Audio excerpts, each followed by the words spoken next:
Oi, sejam todos bem-vindos à Casa de Angélica. Nós estamos vendo o 10º capítulo, Bem-aventurados os misericordiosos. E nós sabemos, já vimos, que bem-aventurados são os felizes e misericordiosos são os que têm amor ao próximo. Então, felizes os que têm amor ao próximo. E nós vamos ver a lição, o sacrifício mais agradável a Deus. O que seria o sacrifício? É quando eu abro mão de alguma coisa em benefício ao outro. E antigamente era muito comum os sacrifícios. Eles ao altar eles ofereciam crianças, virgens, soldados, presos, animais. E os animais não podiam ter nenhuma impureza, nenhuma mancha, tinha que ser os mais bonitos para ser oferecido.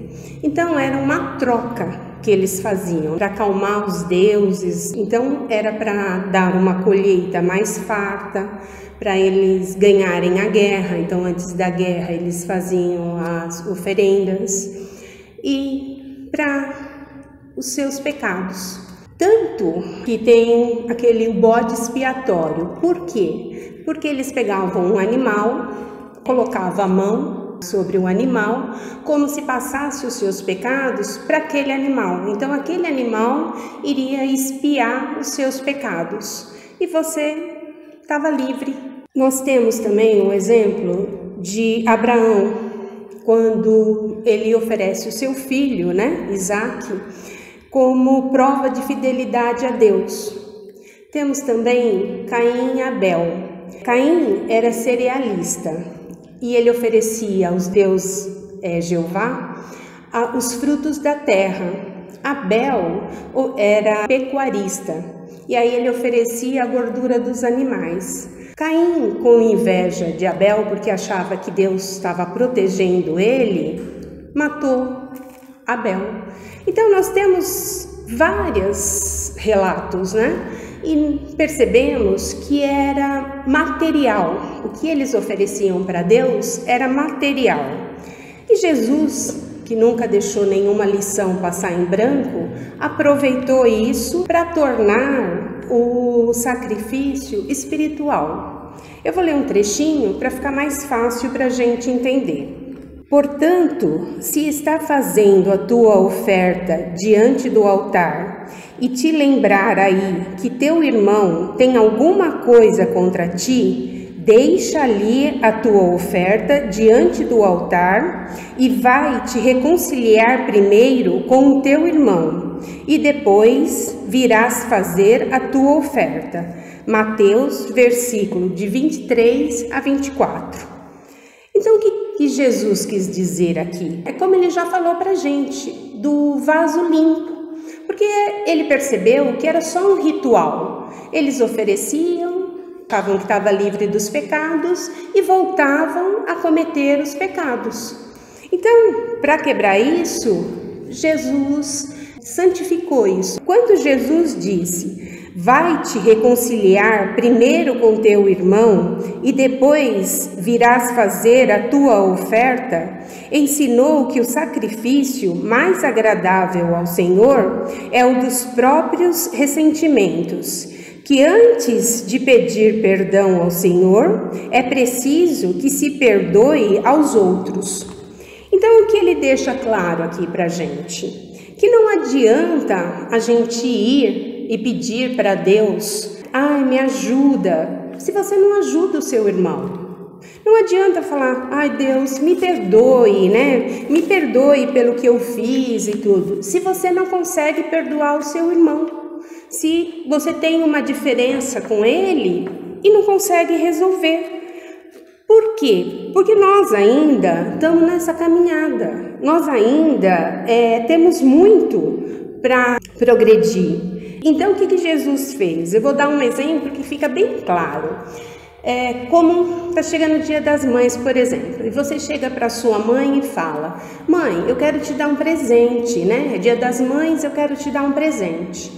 E ela fala para você assim: não, filha, não precisa me dar nada, não preciso de nada. Não, mãe, eu quero te dar um presente. E ela fala: não, filha, eu só quero que você se dê bem com seu irmão. Eu quero que você viva bem, em harmonia, que vocês se respeitem, que você seja uma boa pessoa, que você seja digna, trabalhadora, que você viva em harmonia, né, com as pessoas e tudo. Era mais fácil ela ter pedido um presente, né? Porque aí a gente ia na loja, comprava e já resolvia. Jesus é a mesma coisa. Então ele pede o que para nós? Que a gente nos melhore, que a gente nos observe. Preste atenção nos atos que a gente pratica, porque todos nós estamos nessa caminhada evolutiva. Nós ainda temos muita coisa, nós ainda temos pensamentos ruins, atitudes ruins. Então, nós temos que prestar atenção quando você fala com a pessoa e aí você percebe que você foi grosso com ela. Então, peça desculpa, fale: poxa, eu não precisava ter falado assim. Procure a pessoa e se desculpe. Quando alguém te faz alguma coisa e aí você já leva para um outro lado: não, eu não quero mais nem saber dessa pessoa, né? Tudo bem, eu perdoo, mas eu não quero nem ver na minha frente. Isso não é o perdão.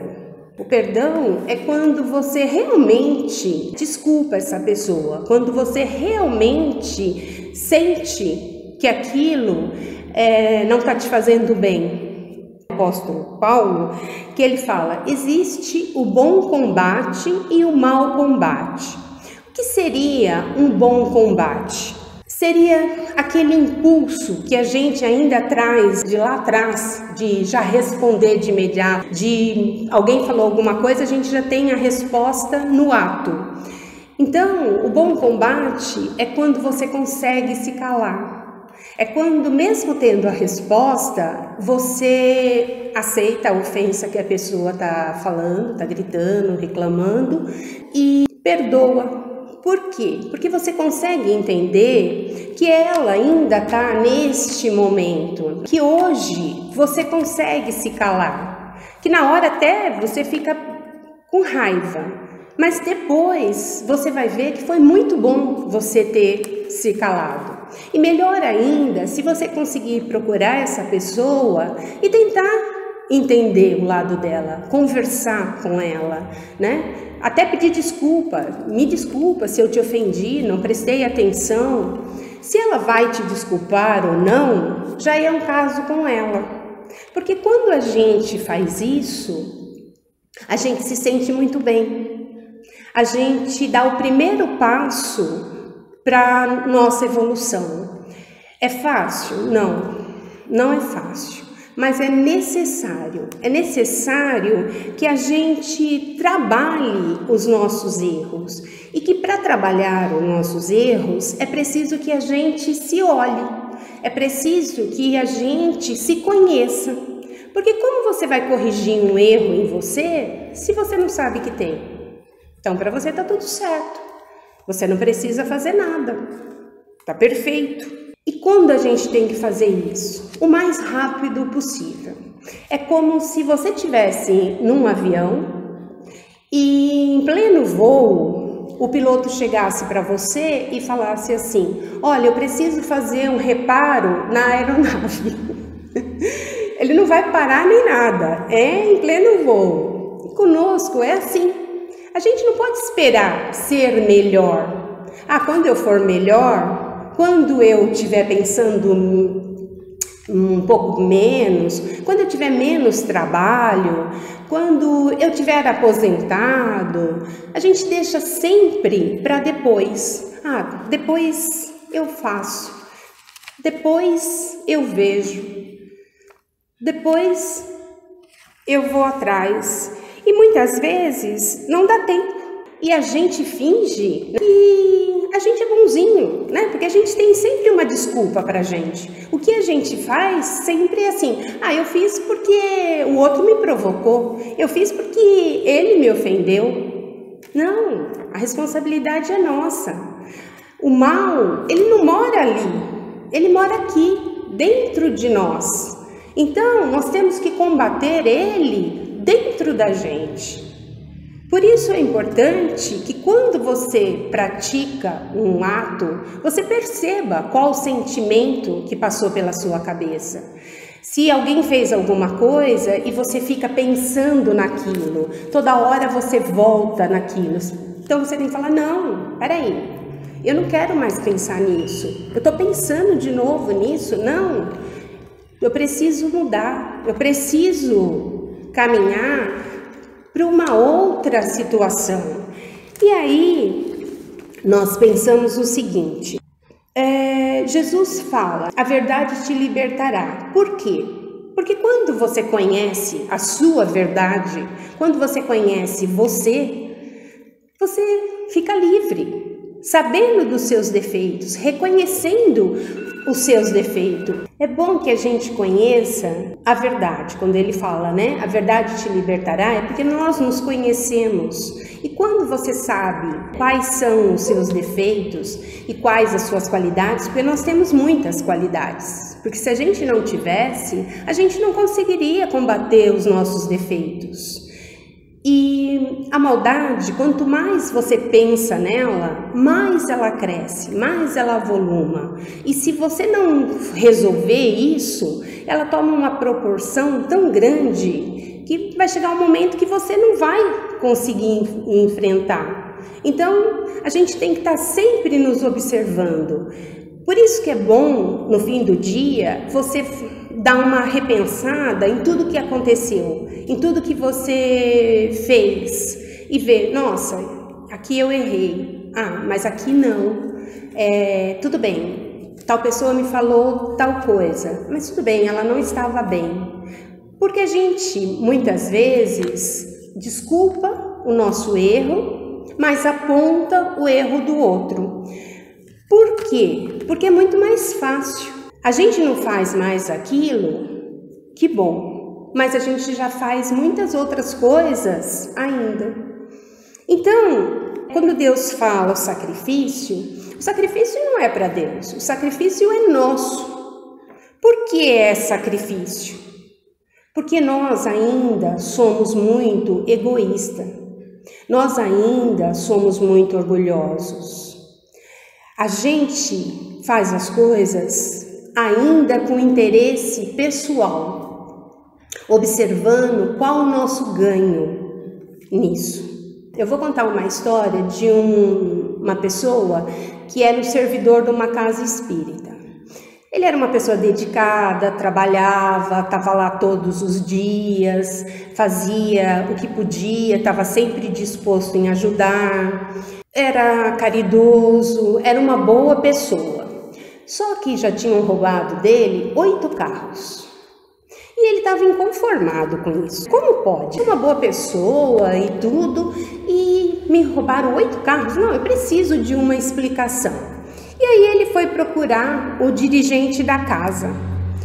E chegou para o dirigente e falou: olha, eu queria que você visse com o mentor, com os espíritos, o que está acontecendo. Por que me deixaram roubar 8 carros? Eu sou uma pessoa que trabalho, venho todos os dias, sou dedicado, faço a caridade, sempre que eu posso ajudar alguém eu ajudo. E perdi 8 carros. Você pergunta e me responde aí depois. E o dirigente virou para ele e falou assim: não, te respondo agora, porque o mentor está aqui e ele está me falando o seguinte: lá atrás, em outras vidas suas, você roubou várias carruagens. Só que tem uma diferença: você matava as pessoas e você ainda está aqui.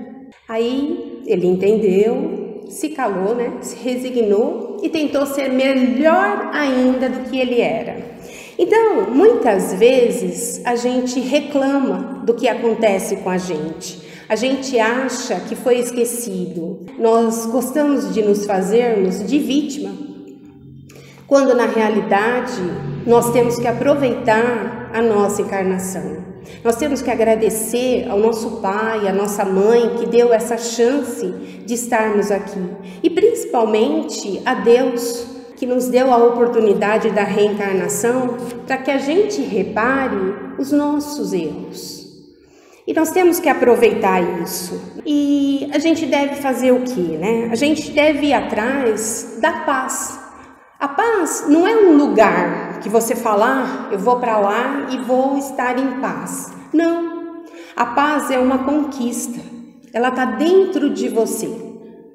Então, ela exige de você muito esforço, disciplina, planejamento. E nós temos que ser muito, eu ia falar teimoso, né? Mas não, perseverante na nossa melhora. Nós temos realmente que entender que nós viemos aqui, não foi a passeio.